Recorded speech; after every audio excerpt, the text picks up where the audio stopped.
Hey everyone! Today we are diving deep into the world of hydrocarbons. They're the invisible architects of our modern lives, and we're about to see how they're literally everywhere. So, here's a fun question for you. Think about the petrol in a car, a simple plastic shopping bag, and some really complex medicines. I mean, they couldn't be more different, right?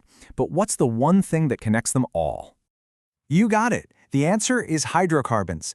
These molecules might sound simple, but they are the unsung heroes behind so much of what we use and do every single day. So in this explainer, we're going to break down exactly what they are and why they're so incredibly important. So here's our game plan. We'll start with the absolute basics. Then we'll meet the four major families of hydrocarbons one by one. And finally, we'll connect all the dots and see why they matter so much. Ready? Let's get started. All right, first things first, what in the world are these molecules that are supposedly the foundation of everything? Well, the name pretty much says it all, right? Hydro for hydrogen and carbon for, well, carbon. That's it. They are the simplest kind of organic compounds you can get. But as you're about to see, from that amazing simplicity comes almost unbelievable variety. And when I say you encounter them every day, I literally mean every single day. Think about it. The LPG cylinder in your kitchen, the CNG that powers some vehicles, and of course, petrol and diesel. But it goes way beyond fuel. All those plastics we use, the solvents and paints, and even the starting materials for dyes and critical medicines, they all start their life as a hydrocarbon. Okay, so with millions of possibilities, how do we make sense of them all? Well, chemists came up with a pretty clever system. They grouped them into three main families, and it all boils down to one simple thing: the kind of bonds between the carbon atoms. You have saturated ones, unsaturated ones, and then this special group called aromatics. Understanding this is really the key to the whole thing. So let's kick things off with our first and simplest family, the alkanes. Now, alkanes are called saturated because they are just packed full with as many hydrogen atoms as they can possibly hold. All the carbons are linked up with simple, single bonds.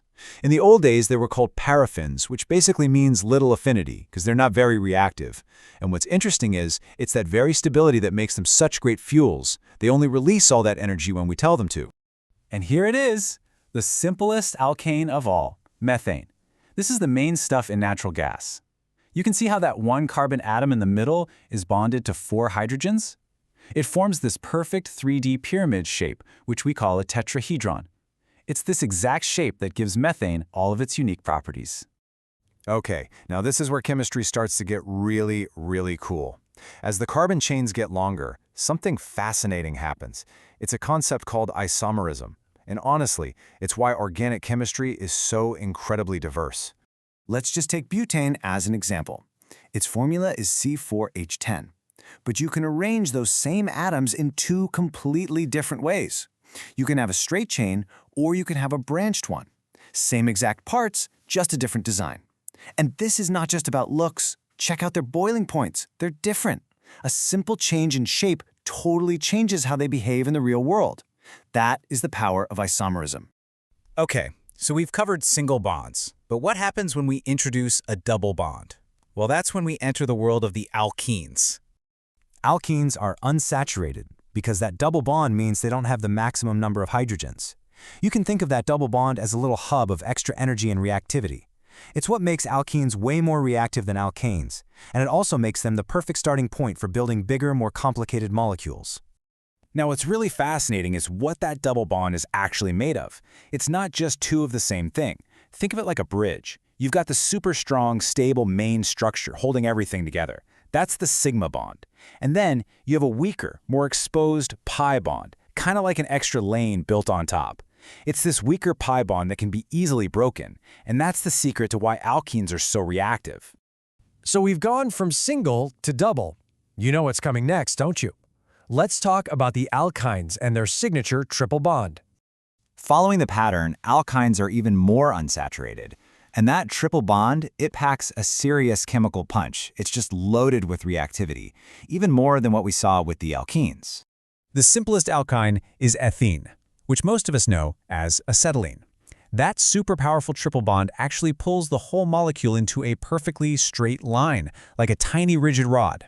This unique linear shape is just full of energy, which is exactly why acetylene is used in high-temperature welding torches. And finally, we've arrived at a very special and very famous family of hydrocarbons, the aromatics.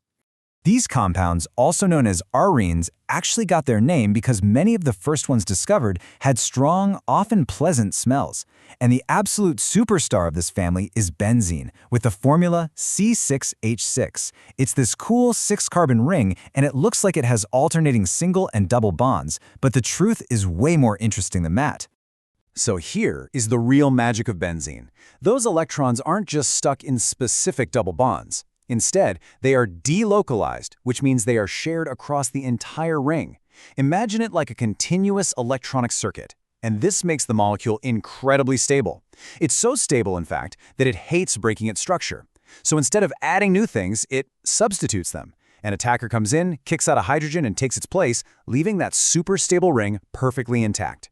This very special type of reaction is what aromaticity is all about. Okay, we've journeyed through the 4 main families. So now let's zoom out and ask the big question. Why does any of this actually matter? To put it as simply as possible, hydrocarbons are the foundation of modern industry. We burn them for energy, to power our homes, our cars, everything. We link them together like chains to create the polymers for all the plastics that are everywhere.